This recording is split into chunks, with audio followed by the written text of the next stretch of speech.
વૈષ્ણવો, દેશ વિદેશમાં વસતા મારા વાલા વૈષ્ણવો તથા મારા ખાસ યુવા મિત્રો, સર્વપ્રથમ આપણે આપણા ઈષ્ટદેવનું સ્મરણ કરીએ. શ્રી કૃષ્ણાય નમઃ, શ્રી ગોપીજન વલ્લભાય નમઃ, શ્રી આચાર્ય ચરણે કમલેભ્યો નમઃ, શ્રી ગોસાઈજી પરમ દયાલવે નમઃ, શ્રી ગુરવે નમઃ, શ્રી યમુના મહારાણ્યે નમઃ. હવે વૈષ્ણવો, કાલે આપણે યમુનાજીના એમના સ્ટકની નામસ્મરણથી શું ફળ પ્રાપ્તિ થાય છે તે જોયું. તેમાંનો આજે બીજો જ પાઠ છે કે આજે પણ આપણે એક પ્રસંગ જોઈએ કે જેમાં યમુનાજીએ કૃષ્ણ ભગવાન પાસે માગણી કરી છે કે તમે મારા વૈષ્ણવોને આ પ્રમાણે આપશો તો જો તેઓ મારું નામ સ્મરણ કરશે તો તે માટે એક પ્રસંગ છે કે એકવાર કૃષ્ણ ભગવાન રાસલીલા કરતા હતા. તો તે વખતે એક ગોપી કૃષ્ણ ભગવાન પાસે આવી અને તેણે કહ્યું કે પ્રભુ, આપ રાસલીલામાં આ શિંગાર અને વસ્ત્ર ધારણ કરશો, તેથી અમને રાસલીલાનો આનંદ મળતો નથી. તો રાસલીલા કરતા સમયે આપ આ શૃંગાર તથા વસ્ત્ર કાઢીને પછી તમે અમારી સાથે રાસલીલા કરો.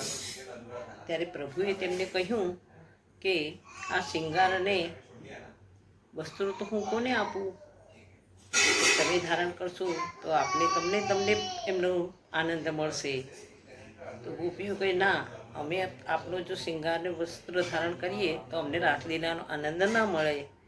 તો ગોપીઓને તાપ થયો કે હવે આપણે શું કરવું? તો તે વખતે યમુનાજી ત્યાં પધાર્યા હતા. તેમણે કહ્યું, પ્રભુ, એક કામ કરો, આપના વસ્ત્ર અને શૃંગાર હું ધારણ કરું છું. તો ત્યારે પ્રભુએ તેમને કહ્યું, તો તમને રાસલીલાનો આનંદ નહીં મળે. તો યમુનાજીએ કહ્યું કે ના પ્રભુ, મારી ગોપીઓને, મારી સખીઓને જેનો આનંદ મળશે, મને એમાં હું સંતુષ્ટ છું. તો ત્યારે પ્રભુએ, કારણ કે પ્રભુ કે જો વસ્ત્રો અને શિંગાર ધરતી પર પણ મુકાય નહીં નીચે, તો બધું મારું ઐશ્વર્ય ત્યાં વયું જાય, ભૂતલ પર વયું જાય. એટલે યમુનાજીને આપવા પ્રભુ તૈયાર થયા અને પ્રભુએ પોતાનો શૃંગાર તથા વસ્ત્ર યમુનાજીને સમર્પિત કર્યા અને પોતે રાસલીલામાં મગ્ન થઈ ગયા. તો તે વખતે જ્યારે રાસલીલા પૂર્ણ થઈ ત્યારબાદ કૃષ્ણ ભગવાન યમુનાજી સમક્ષ પધાર્યા અને તેમને કહ્યું કે હું તમારા પર બહુ ખુશ છું. હવે તમે જ આ શૃંગાર જે ધારણ કરેલું છે એ તમે હંમેશ માટે ધારણ કરો. હું ઈશ્વર અને તમે ઈશ્વરીય. ત્યારે યમુનાજી કહે છે કે ના, મારે આપના સમક્ષ આપના જેવું નથી થવું. આપ ઈશ્વર જ છો. મને ફક્ત આપની સેવા કરવાનો સમય આપો. અને જો તમારે આપનું ઐશ્વર્ય મને દેવું જોઈએ તો હું કહું એ બે ઠેકાણે તમે આપનું ઐશ્વર્ય સમર્પિત કરો. તો ત્યારે યમુનાજીએ માગણી કરી કે આપનું ઐશ્વર્ય તમે એક મારા નામ સ્મરણમાં અને બીજું રજમાં. રજ એટલે માટી, રેણું જે કે ને, એવી રીતે આજે વ્રજભૂમિ જે છે, જે આપણે 84 કોષની બધા જાત્રાઓ કરે છે, તે એટલા માટે જ કરે છે કે ત્યાંથી તેમને યમુનાજીનું નામ સ્મરણ કરવાથી અથવા તેમને કૃષ્ણનું ઐશ્વર્ય, કૃષ્ણની ભક્તિ, કૃષ્ણની પ્રાપ્તિ બધું ત્યાંથી જ થાય છે. અને એટલા માટે જ આપણા 84 કોષની યાત્રાનો સંકલ્પ સર્વપ્રથમ યમુના કિનારેથી જ લેવામાં આવે છે. અને તેની પૂર્ણાહુતિ એટલે આપણી યાત્રાની પૂર્ણાહુતિ જેને કહીએ કે અંત જે છે, એનું પણ સંકલ્પ ત્યાં જ કરવામાં આવે છે. અને બ્રાહ્મણોને દક્ષિણા પણ ત્યાં જ આપવામાં આવે છે. તો એટલે પ્રભુએ કહ્યું, એમાં કહેલું છે કે હવે આ ઐશ્વર્ય હું તમને સમર્પિત કરું છું. તો આપણા યમુના મહારાણીએ તે ઐશ્વર્ય આપણા પોતાના વૈષ્ણવને સમર્પિત કરેલ છે. એટલે જ કહે છે કે નામ સ્મરણમાં જે શક્તિ છે એ કળિયુગમાં બીજે ક્યાંય નથી.